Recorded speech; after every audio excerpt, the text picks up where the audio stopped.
Baik, sahabat fitness, setelah saya menjelaskan kardio dan stretching, tiba saatnya kita melakukan gerakan-gerakan utamanya.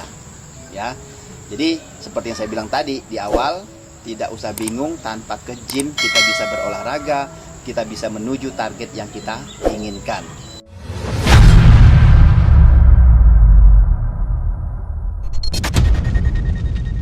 Oke, baik, kita mulai di posisi awal. Setelah kita melakukan stretching tadi, gerakan yang awal kita harus lakukan ialah untuk memulai seperti walking hand.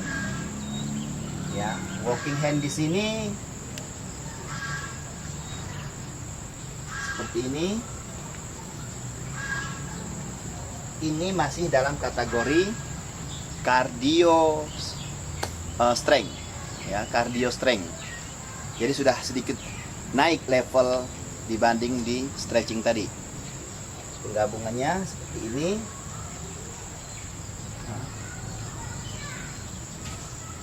Yap. Oke. Setelah kita walking hand normal, kita isi lagi tantangannya dengan walking hand digabungin dengan push up. Ya. Jadi walking hand yang pemanasan atau pertama tadi bisa dilakukan 10 hitungan di setiap setnya, dan setnya minimum 3 sampai 4 set, ya. 3 sampai 4 set kita lakukan walking hand yang biasa tadi. Nah, sekarang juga sama. Walking hand yang digabungin dengan push up, nantinya saya akan kasih contoh di mana ini akan membantu langsung otot dada dan tricep kita. Ya. Namun fungsionalnya tubuh keseluruhan itu bekerja.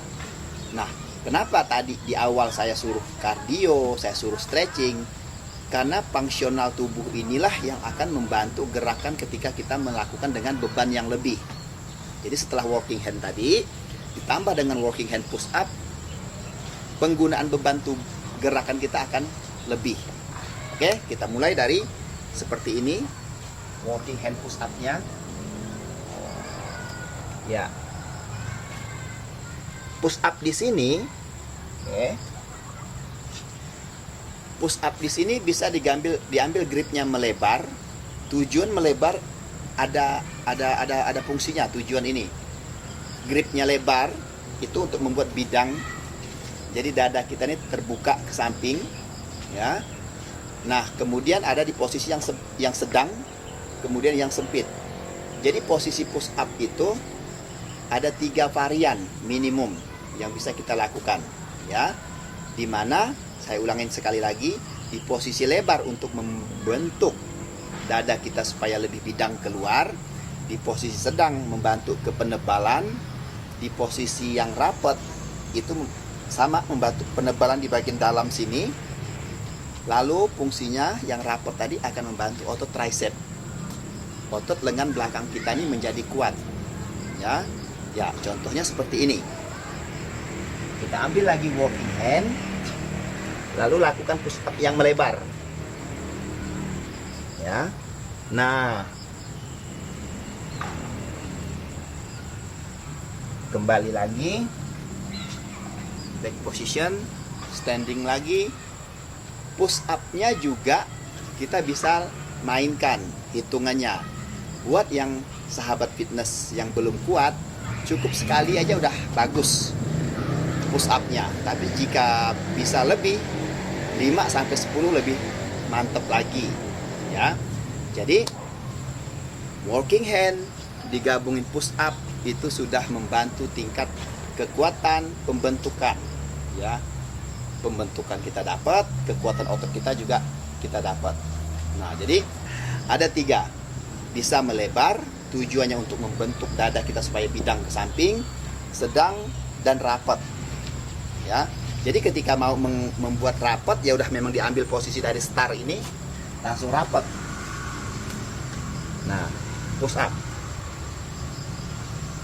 Kemudian balik lagi. Jadi di mana kita mau menentukan otot yang kita latih, penggabungannya langsung start itu udah kita lakukan. Gitu. Jadi walking hand digabungin push up juga dilakukan minimum 10 hitungan, dan dalam satu hitungan minimum 10 repetisi minimum. Kalau lebih dari itu lebih baik lagi. Namun buat sahabat fitness yang memang betul-betul belum mampu, belum bertenaga, ya di bawah itu pun juga lebih baik. Nah, itu untuk yang bobot tubuhnya ringan, bisa melakukan working hand atau push up dengan full body. Tapi jika buat sahabat fitness yang mengalami berat lebih, kita bisa lakukan working hand, tapi nggak usah digabungin push up. Working hand aja, push upnya ambil tersendiri. Gerakan push upnya pun dibantu dengan dengkul, ya, seperti ini, ya. Oke, ini bagi sahabat-sahabat fitness yang memang mengalami bobot lebih. Karena kalau full seperti ini, dia nggak mampu untuk melakukan, ya, karena bobotnya tidak bisa, persendiannya atau ototnya belum siap untuk menampung beban seberat itu. Jadi posisi push up bisa dilakukan dengan ujung jari kaki atau dengkul. Ujung jari kaki yang memang sudah mampu atau bobotnya yang memang kondisi bobotnya ringan. Adapun di posisi dengkul bagi sahabat fitness yang memang mengalami beratnya lebih. Oke, jadi dua varian tadi sudah membantu tubuh kita berkeringat, tubuh kita fit. Untuk yang kurus bisa membantu menimbulkan atau menggrow, membangun massa otot. Buat yang gemuk bisa membantu kurus karena keringat sudah terbakar, ya. Tubuh sudah membakar kalori dengan keluar melalui keringat. Contoh yang seperti saya lakukan ini, saya udah berkeringat juga nih, sahabat fitness. Ya, oke, itu tahap yang kedua. Maksudnya variasi yang kedua. Variasi ketiga seperti ini. Oke, sahabat fitness, varian yang berikutnya kita melakukan squat prone lateral. Nah, bagaimana penggabungan squat prone lateral? Ini kita lakukan semuanya tanpa media. Kita hanya betul-betul menggunakan tubuh kita bergerak dengan fungsional, ya. Oke, seperti ini squat prone lateral shoulder. Nah, bagi yang mampu bisa lakukan seperti ini posisi jongkoknya. Jadi pastikan pada saat jongkok ini tubuh kita jangan membungkuk, ya. Tubuh jangan membungkuk begini. Pastikan betul-betul duduk. Usahakan dengkulnya ini segaris dengan ujung kaki kita. Nah, untuk membantu supaya tubuh tidak lari ke depan pada waktu turun, tangan kita nih mengarah ke bagian telapak sepatu, bagian belakang atau mata kaki, ya. Mata kaki kita, tangannya supaya body itu ke bawah di tengah-tengah, tidak juga ke belakang. Kalau ke belakang kita jatuh, kalau ke depan resiko cedera, risiko penekanan pressure-nya ke dengkul kita ini lebih besar. Nah, jadi prone squatnya kita bisa ambil seperti ini. Satu, jadi jongkoknya kurang lebih tangan kita sudah menyentuh mata kaki, langsung naik. 1, 2, ya. Ini 3, tangannya langsung diayun ke depan, boleh dibuka, boleh digenggamin, ya. Anggap aja tangan nih sedang memegang sesuatu atau beban, ya. Minimum 10 kali, lebih dari itu sangat baik sekali. 15 atau 20 kali sangat optimal terhadap otot bagian kaki, terutama bagian bokong, ya, bagian paha depan, ya, all body, all legs. Seluruh kaki kita bekerja pada saat posisi squat tadi, ya. Itu bagi yang bobotnya mampu.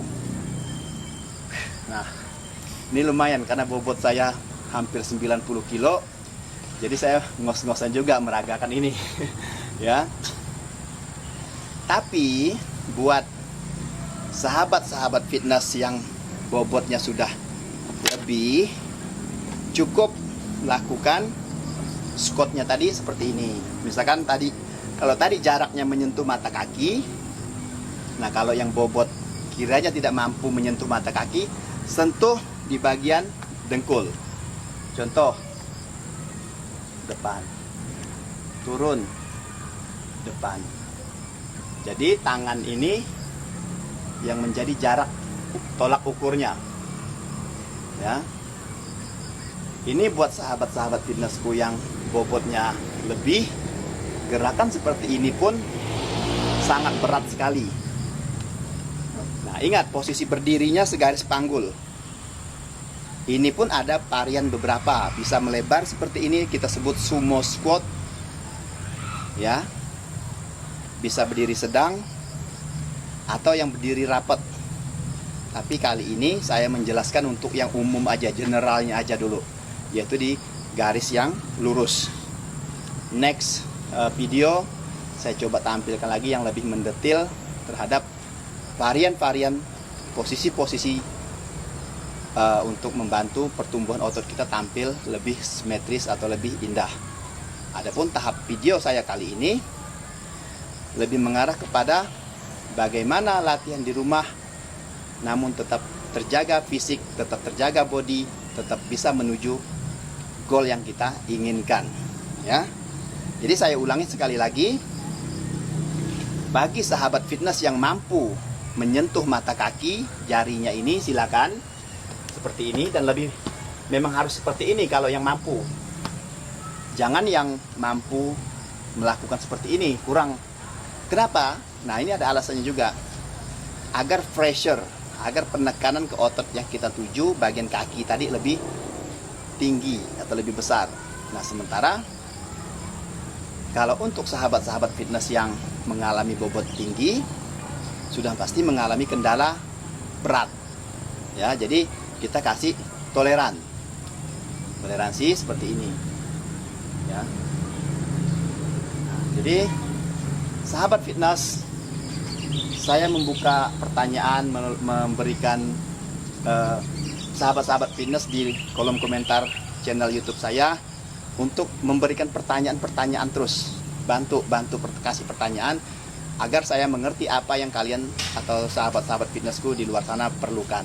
Namun, semoga video yang saya sampaikan ini bisa dimengerti, bisa dipahami, dan bisa dilakukan. Ya, ingat, semakin banyak repetisi, semakin tinggi kerja otot kita, semakin cepat kita menuju target yang kita inginkan. Ya, minimum 10 kali, maksimum ya sahabat fitness yang tentukan. Semakin besar repetisi, semakin banyak setnya, semakin membuat target itu lebih cepat tercapai. Jadi sekali lagi saya ulangi karena ada dua varian, yang gemuk sama yang kurus. Ya, lakukan sesuai dengan kebutuhan teman-teman yang yang ingin lakukan. Jangan melebihi kemampuan. Karena olahraga ini sifatnya untuk membuat tubuh kita tampil fit, untuk membuat tubuh kita tampil sehat. Oke, baik sahabat fitness, masih tentang gym anywhere, ya. Gym anywhere dan melakukan variasi-variasi di rumah atau di outdoor, indoor, tanpa menggunakan beban yang lengkap, hanya dengan beban tubuh kita bisa lakukan di manapun kita mau.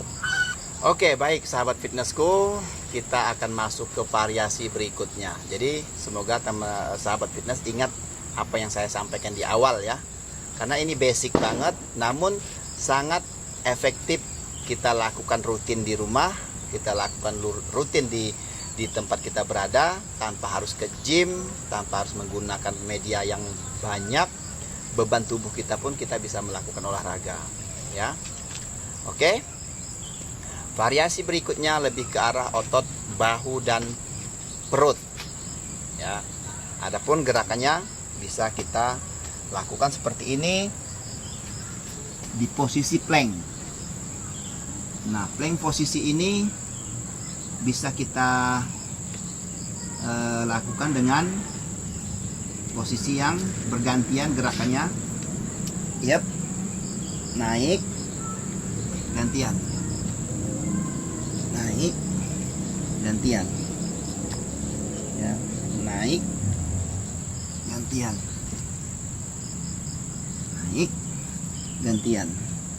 Ini membantu otot bahu kita bekerja, ya, dan otot tricep serta otot dada dan otot perut kita. Nah, saya sampai gemetaran nih nahan perut. Ya, ingat di posisi plank itu otot perutnya dikencangkan, ya. Posisi plank otot perutnya dikencangkan. Nah, posisi ini pun terbagi dua lagi. Buat sahabat fitness yang bobotnya tinggi, bisa dibantu dengan posisinya seperti ini. Dengkulnya yang stand menjadi standnya, ya.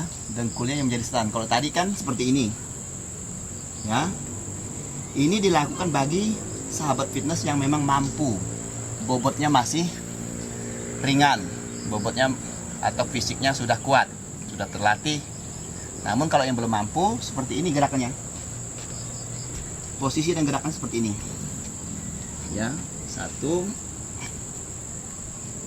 2, 3, 4. Ya, ini seperti yang saya sampaikan di awal, yang bekerja ialah otot tricep, otot bahu, otot dada, dan otot perut kita. Ya, itulah fungsinya functional training. Tubuh kita ini butuh yang namanya gerakan yang fungsional agar, ya, contoh seperti ini, dengan kita latih tubuh kita bergerak di luar sana menghadapi pekerjaan, dalam beraktivitas sehari-hari ready, artinya tidak mengalami kaku, tidak mengalami yang namanya cedera, ya. Karena banyak sekali yang saya temui teman-teman duduk aja pinggangnya sakit, berdiri lama kakinya sakit, ya. Atau ngangkat galon aja di rumah bisa cedera lower backnya karena tidak fungsional, tidak terbiasanya tubuhnya dalam melakukan gerakan-gerakan yang fungsional. Oleh karena itu, ini baik sekali bagi sahabat fitness yang pemula.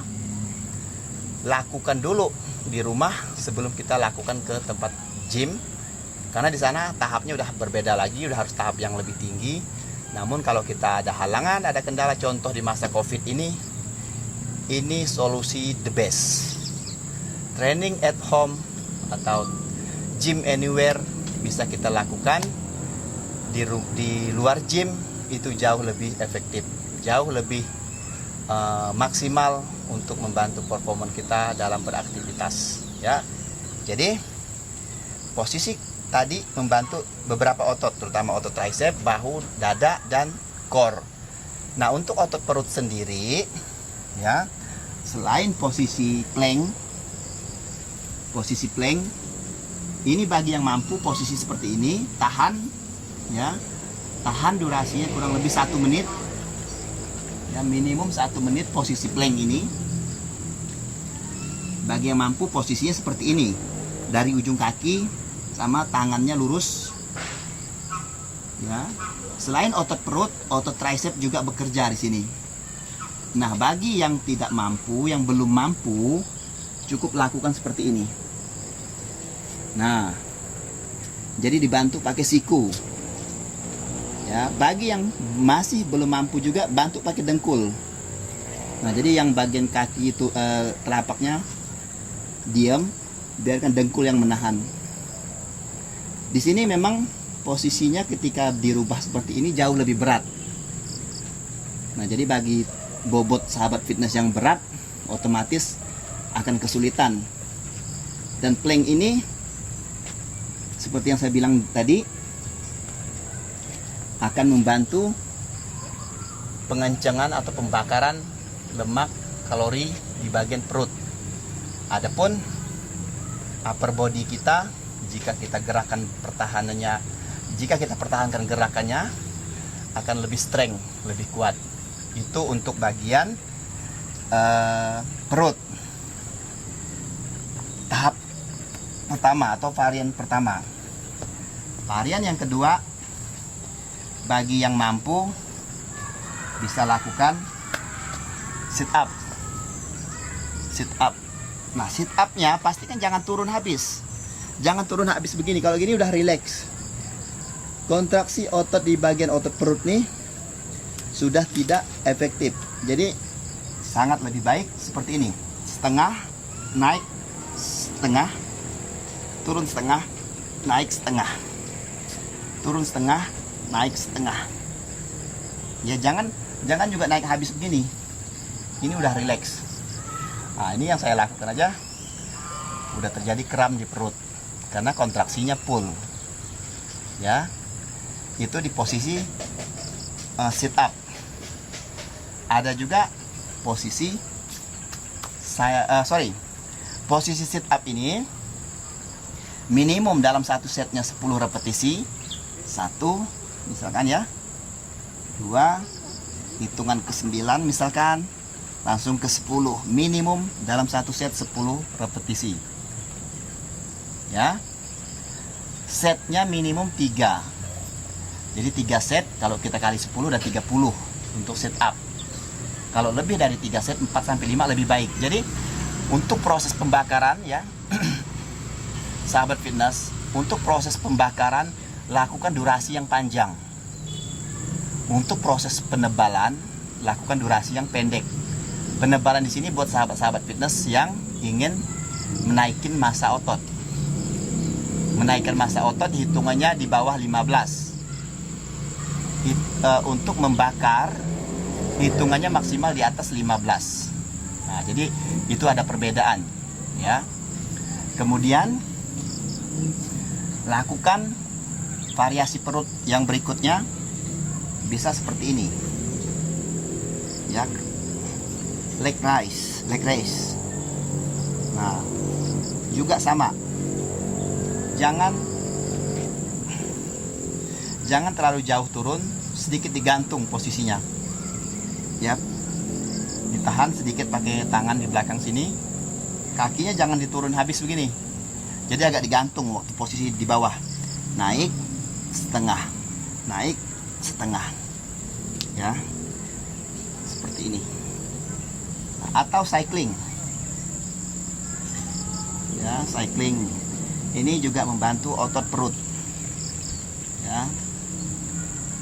Oke, ini dilakukan minimum juga dalam satu setnya 10 kali, maksimum lebih di atas itu ya. Jadi kalau untuk perut, mau yang nurunin berat badan atau yang mau naikin berat badan, repetisi banyak lebih bagus. Kalau untuk otot perut, repetisi banyak dan setnya banyak itu lebih bagus ya.